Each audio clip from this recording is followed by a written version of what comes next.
कांग्रेस की संविधान बचाओ रैली चल रही है और पुरानी विधानसभा धुरवा मैदान में हो रही रैली में बड़ी संख्या में कांग्रेस के नेता और कार्यकर्ता पहुंचे हुए हैं। रैली में करीबन 50,000 लोगों के शामिल होने का दावा किया जा रहा है। संविधान बचाओ रैली में राज्य भर से जुटे कांग्रेस कार्यकर्ताओं में काफी जोश नजर आया। इस मौके पर मल्लिकार्जुन खड़गे ने 22 अप्रैल को पहलगाम में हुए आतंकी हमले का भी जिक्र किया और कहा कि केंद्र सरकार ने ये माना है कि सुरक्षा में चूक हो गई है और ऐसे में सरकार को जब ये पता है तो वो बेहतर कदम क्यों नहीं उठा रही। 26 बेगुनाह लोग मारे गए और सरकार ने ये माना कि इंटेलिजेंस फेल्यूर है, इसको हम सुधारेंगे। जब ये मालूम है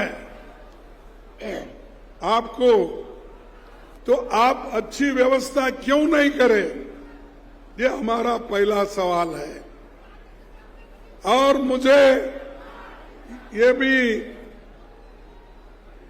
इंफॉर्मेशन मिला और कहीं पेपर में भी आए हैं, लिखे हैं कि 3 दिन पहले ही, हमले के 3 दिन पहले ही वहां इंटेलिजेंस रिपोर्ट मोदी जी को भेजा था और उसीलिए मोदी जी ने कश्मीर जाने का प्रोग्राम कैंसल किया था।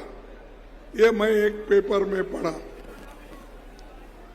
जब इंटेलिजेंस लोग आपकी रक्षा के लिए ये कहते हैं आप जाना मुनासिब नहीं है, तो आप वही बात अपने इंटेलिजेंस लोगों को, सिक्योरिटी को, वहां के पुलिस को, वहां के बॉर्डर फोर्स को आपने क्यों नहीं इत्तला दिया और क्यों ये सुरक्षित लोगों का सुरक्षितपन क्यों नहीं किया? ये पूछता हूं मैं। जब आपको इंफॉर्मेशन आता है आप प्रोग्राम कैंसल करते हो, लेकिन आप जो टूरिस्ट लोग वहां पर गए थे उनकी रक्षा के लिए भी आप अच्छे ज्यादा संख्या में पुलिस भेज सकते थे।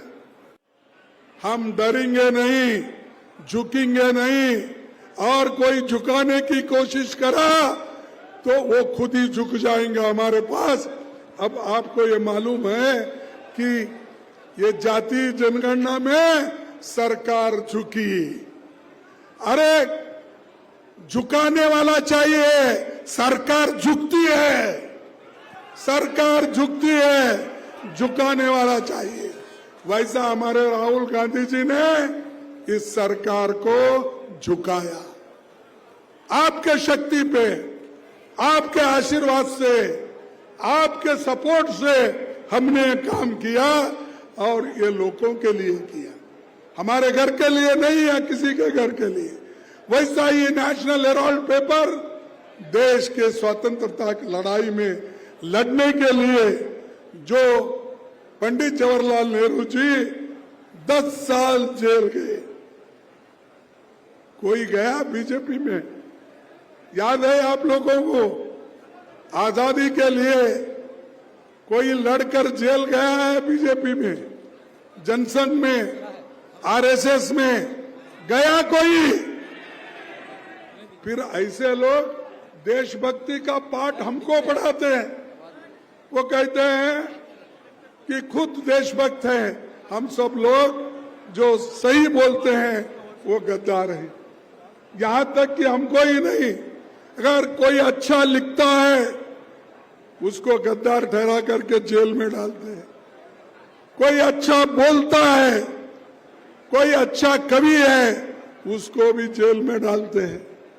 अरे freedom of expression, freedom of press, इस सब को अगर किसी ने दबा के रखा है, वो मोदी ने दबा के रखा है, शाह ने दबा के रखा है और सबको डराने की कोशिश कर रहे हैं। लेकिन कोई डरने वाले नहीं और उनको पछताना पड़ेगा। आज नहीं कल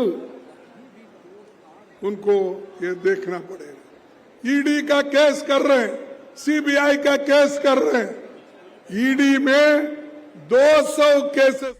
तो आप मल्लिकार्जुन खड़गे को सुन रहे थे। कांग्रेस के राष्ट्रीय अध्यक्ष हैं और उन्होंने साफ शब्दों में कहा है कि पहले से ही जब सरकार को इस बात की जानकारी थी, पहलगाम आतंकी हमले से पहले सुरक्षा एजेंसियों की तरफ से कुछ जानकारी दी गई थी, तो इसके अंतर्गत तैयारी क्यों नहीं की गई और अब कोई बड़ा एक्शन क्यों नहीं लिया जा रहा है। बढ़ते आगे, पार्टी के राष्ट्रीय अध्यक्ष मल्लिकार्जुन खड़गे के संबोधन से पहले महिला कांग्रेस की अध्यक्ष अलका लांबा सहित प्रदेश के कई नेताओं ने संबोधित किया और जातीय जनगणना के मुद्दे पर कांग्रेस और राहुल गांधी की मांग के आगे केंद्र सरकार के झुकने का दावा किया। अलका लांबा ने पहलगाम हमले को लेकर भी केंद्र पर निशाना साधा और आतंक के खिलाफ केंद्र के साथ होने का दावा किया। बधाई देती हूं, ये आपकी जीत है, ये आपके नेता श्री राहुल गांधी जी की जीत है। ये जीत भारत जोड़ो यात्रा और ये जीत भारत जोड़ो न्याय यात्रा की है कि एक तानाशाह सरकार को झुकना पड़ता है और जातिगत जनगणना पर मोहर लगानी पड़ती है। बधाई के पात्र हैं आप। जिस जाति जनगणना के खिलाफ आरएसएस भाजपा थी, उसी जाति जनगणना की मांग को लेकर श्री राहुल गांधी जी देश भर में निकले। मैं देश को कहूंगी, आज देश के सामने पाकिस्तान के आतंकियों को मुंह तोड़ जवाब देने के लिए पूरा विपक्ष कांग्रेस खड़ी है। प्रधानमंत्री जी हिम्मत दिखाओ, घुसो पाकिस्तान में, घसीट कर लाओ, मौत के बिल्कुल उन्हें कुएं में धकेलो जिन्होंने हमारे निर्देशों को अभी नहीं, पहलगाम में भी, पहलगाम से पहले पुलवामा 40 जवान शहीद हो गए। कहते हैं मुंह तोड़ जवाब दे दिया, आज वो आतंक फिर सर उठा रहा है। और इधर कांग्रेस की संविधान बचाओ रैली पर पूर्व सीएम रघुवर दास ने पलटवार किया है। रघुवर दास ने कहा है कि कांग्रेस किस मुंह से संविधान बचाने की बात करती है, ये समझ से परे है, क्योंकि 50 से 60 साल तक कांग्रेस देश की सत्ता में रही और सबसे ज्यादा संविधान की धज्जियां कांग्रेस ने उड़ाई है। और संविधान की धज्जी उड़ाने का काम आजाद भारत में किसी पार्टी ने की है तो वह कांग्रेस पार्टी। ये पूरा देश दुनिया जानती है कि अपनी सत्ता स्वार्थ के लिए किस प्रकार 1975 में संविधान का संशोधन कर सत्ता में बने रहने के लिए सारा देश को नजरबंद कर दिया। और इधर कांग्रेस की संविधान बचाओ रैली पर झारखंड बीजेपी के प्रभारी लक्ष्मीकांत वाजपेयी ने भी पलटवार किया है और तंज कसते हुए कहा है कि 100 चूहे खाकर बिल्ली चली हज को। और संविधान बचाओ की रैली वो कर रहे हैं, माननीय खड़गे जी इस पार्टी के राष्ट्रीय अध्यक्ष हैं, जिसने सदैव संविधान तोड़ा है और संविधान के साथ खिलवाड़ करने का काम किया है। फिर मैं कहने को मजबूर हूं कि 100 चूहे खा के बिल्ली हज करने चली। और इस बीच राजधानी रांची से एक बड़ी खबर का रुख करेंगे। रिम्स के निदेशक को बड़ी राहत दी गई है, पद से हटाने का आदेश वापस होगा। सरकार ने हाईकोर्ट में भरोसा दिलाया, महाधिवक्ता ने कहा वापस होगा आदेश। डॉक्टर राजकुमार को निदेशक से हटाया गया था। डॉक्टर राजकुमार ने आदेश को चुनौती दी थी, कागजी प्रक्रिया में कुछ वक्त लग सकता है, बतौर रिम्स निदेशक जारी रखेंगे अपना काम। इस वक्त की बड़ी खबर आपको बता रहे हैं, रिम्स निदेशक को एक बड़ी राहत मिली है। और इस पूरी खबर के अधिक जानकारी के साथ न्यूज 18 संवाददाता रांची से संजय कुमार सिन्हा हमारे साथ फोन लाइन पर है। संजय, क्या कुछ जानकारी है? एक बार फिर से रिम्स निदेशक अपना कार्य जारी रखने में बेहतर ढंग से वो कर सकते हैं अपना काम। क्या था ये पूरा मामला, कोर्ट में क्या कुछ जानकारी हुई, पूरी जानकारी साझा करें।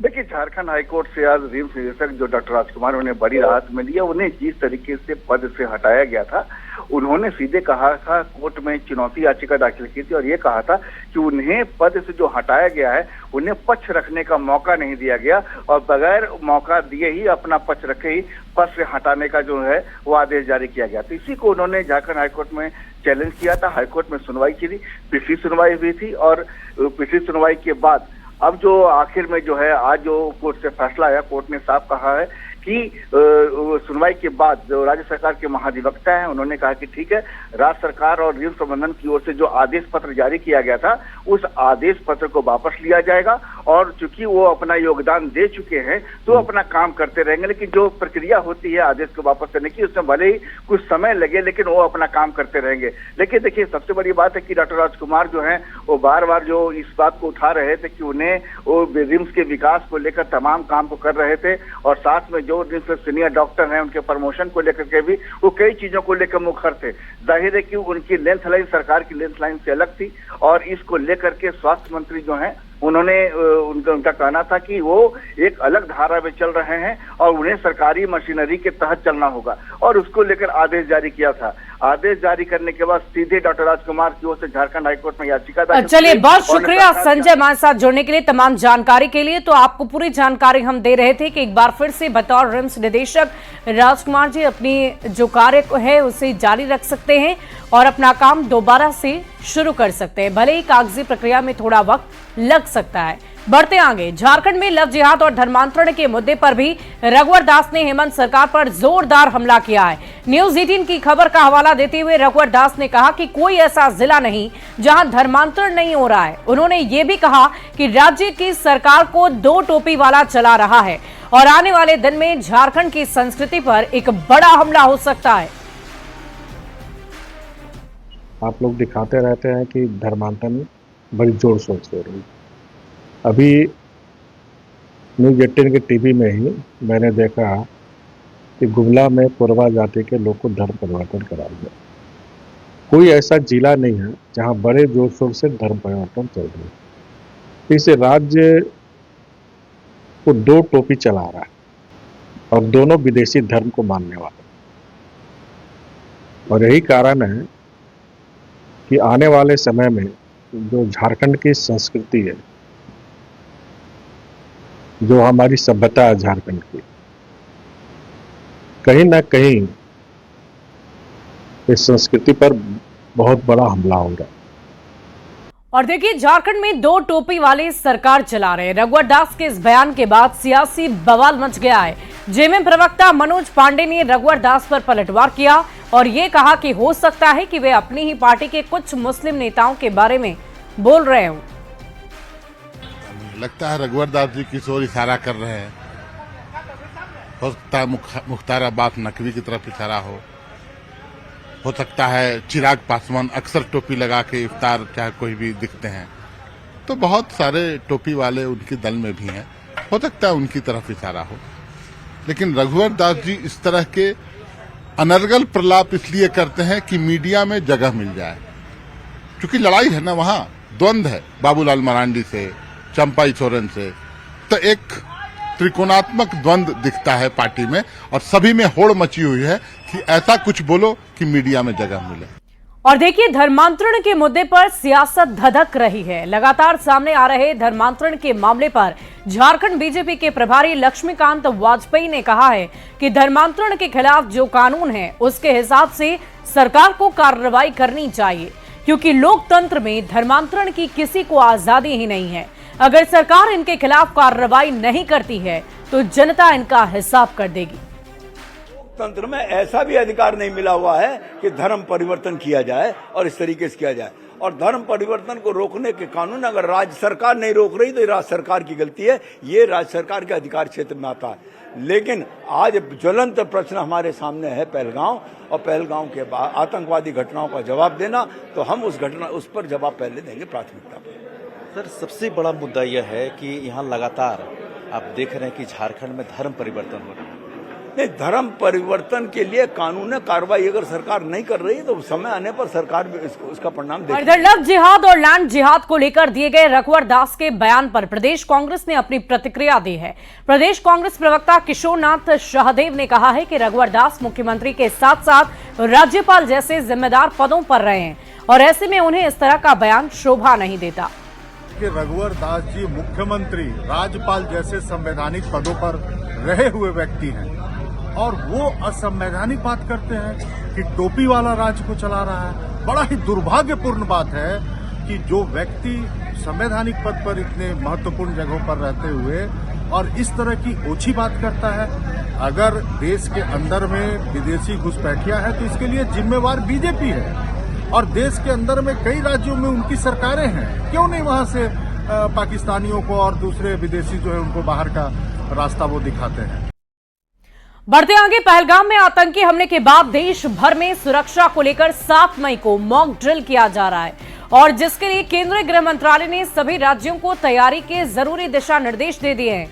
देश भर के 244 जिले में लोगों की सुरक्षा को लेकर मॉक ड्रिल किया जाएगा।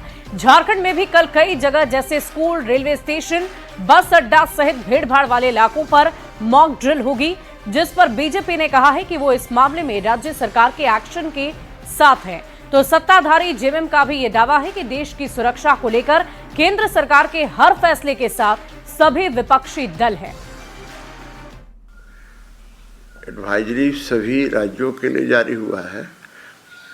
अब झारखंड राज्य इसमें क्या भूमिका निभाती है मुझे नहीं पता है, लेकिन झारखंड सरकार यदि मॉक ड्रिल करेगी और सिविलियंस को, आम नागरिकों को उसमें बुलाएगी ट्रेनिंग के लिए, तो निश्चित रूप से हम जाएंगे, क्योंकि हर व्यक्ति को यह जानना आवश्यक है, हर व्यक्ति को एक दूसरे की सहायता करना आवश्यक है। आप में संजीदगी नहीं दिखती है।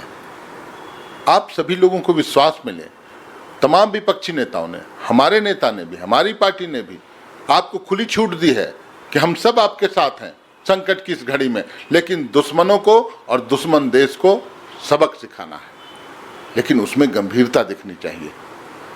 हम हर कदम में साथ हैं केंद्र सरकार के, कोई भी कदम उठाएं, लेकिन विश्वास में लेने की आवश्यकता है।